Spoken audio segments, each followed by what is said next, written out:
I'm Samantha in for Julia this morning along with Julia. You mentioned it. It's Friday. We've made it to the end of the week.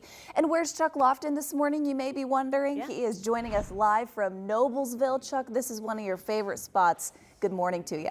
Yeah. Good morning to you. Hi, ladies. Good morning. These are our heroes.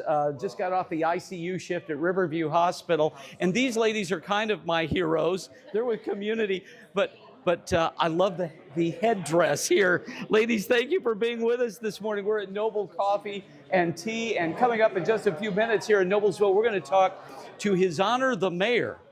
Good morning, Mayor.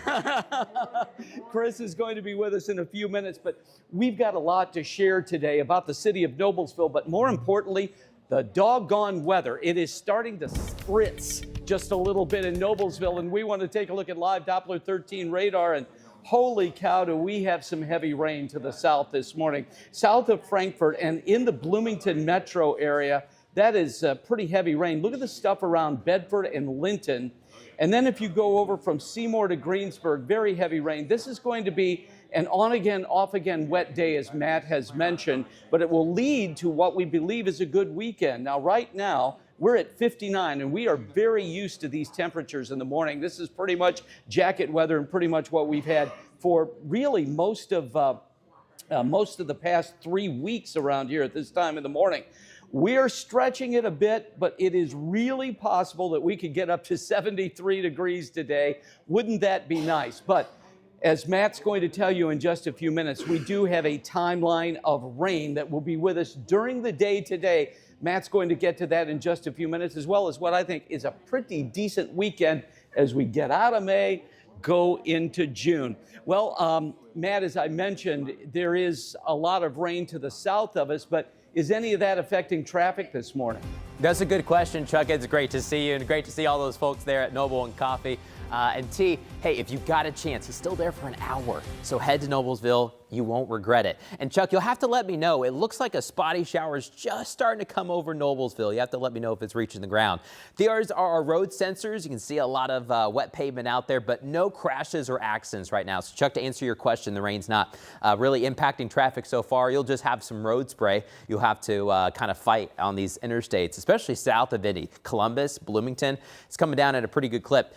Just an update. Remember, we're still working on I-70, but there's a lot of progress. I know it's slow, but when you see it morning after morning from some of these cameras, you can see extra material being put down. You can see even some lanes now being rebuilt there on I-70. So some progress being done. A little bit of light there in Hancock County. Now we'll take you to Bartholomew County. Big baseball game tonight.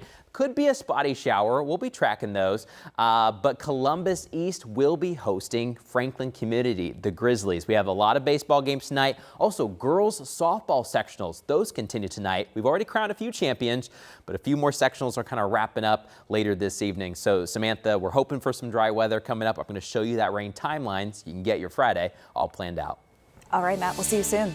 This morning, we have the final investigative report into allegations of harassment against a member of Mayor Joe Hogsett's administration and campaign. It determined that the mayor and his administration acted in legal compliance in handling those allegations. Anna Chalker is in studio after looking into this report. It's been months in the making, Anna. It really has been, and it was a long one, to say the least. 55 pages, over 1,000 documents reviewed, and 12 people were interviewed in this report. So what the firm concluded: Thomas Cook, Mayor Hogsett's former chief of staff, repeatedly violated the city-county's non-fraternization policy before he was let go. So the law firm behind this, Fisher Phillips, was hired by the City-County Council's Investigative Committee last September when 3 women came forward saying Cook sexually harassed them.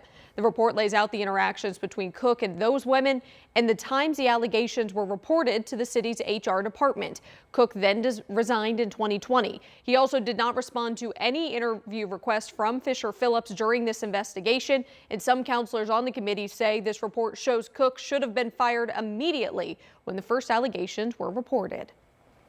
I wish I could say I was shocked by what we found, but I'm not that shocked that we didn't really hear anything from this. I went into this very skeptical that we would actually get anything done, and I wish we could have had a better outcome for the survivors. Mayor Hoggs have responded to the final report, saying in part that his office will work with the City County Council to further strengthen efforts to create a safer workspace. So we know that this report means the investigation's done at this point, but we know there's a lot of steps going forward now. So coming up at 6:30, we'll look into that and what the firm is saying the city should do to make sure they protect all of their employees. It's like one chapter is closed, but still a couple things linger. Anna, thank you. Also this morning, a motorcyclist is in critical condition after crashing into a semi. This happened on the city's southeast side. Police responded to that crash around 10:15 last night on Keystone Avenue near Pleasant Run Parkway. An IMPD says that motorcyclist was driving north at a high rate of speed and they ran into the rear wheel of this semi as it was leaving the Tyson food plant. The motorcyclist was not wearing a helmet and took an alcohol and drug test, according to police. That crash is still under investigation. One person is under arrest this morning connected to a series of fires at apartment complexes in Greenwood. Those calls came in back to back to back. 3 apartment complexes were involved in this. Take a look. The 911 calls coming in at 8:01 yesterday, 8:25, and then 8:33 from north to south. Luckily, no one was hurt, but it was a scary situation for people living inside of those apartments. Those fires were mostly contained to common areas. Yeah, so we had to get everybody out the house immediately. It was just pretty scary. Everything was just scary. Glad no one was hurt. Police did arrest the 50-year-old suspect who was accused of intentionally setting those fires, and he's now facing preliminary charges of arson.